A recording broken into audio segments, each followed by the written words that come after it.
This is the VOA Special English Technology Report. A talking kitchen teaches students how to cook French and speak French. Researchers at the Newcastle University in Britain have developed the French Digital Kitchen. Professors Paul Seedhouse and Patrick Oliver led the project. Professor Seedhouse says it works like a satellite navigation system in a car.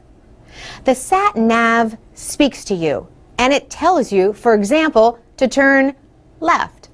And if you turn left, then it continues with the program. If, for example, you turn right, then it's a mistake. So it loops back and gives you further instructions.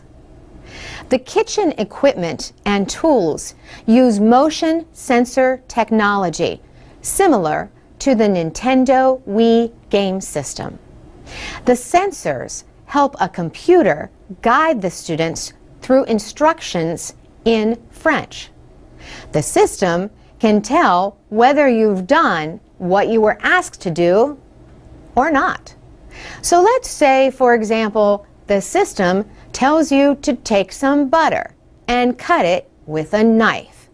The sensor in the knife not only knows that the knife is moving, but it also knows what motion the knife is making.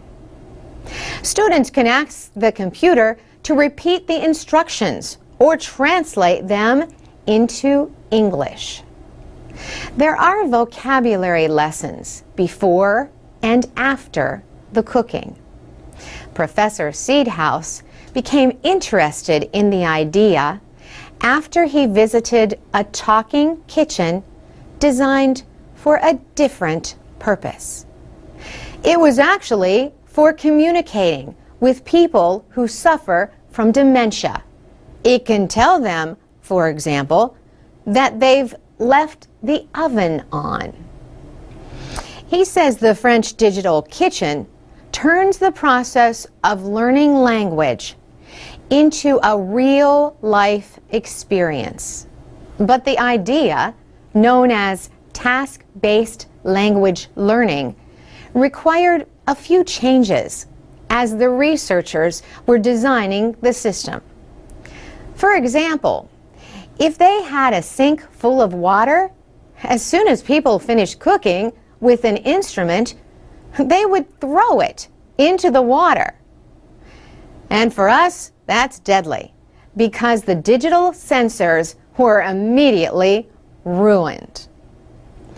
The system could be available for sale by the end of 2012. Adding the technology to a new kitchen could add an estimated 10 to 20% to the building costs. The system could also be added to an existing kitchen. The researchers are also developing portable versions, and the European Union has given them money to begin programs in 6 other languages, including English, Italian, and Spanish. For VOA Special English, I'm Carolyn Pursuti. You can find links to videos about the Talking Kitchen at voaspecialenglish.com.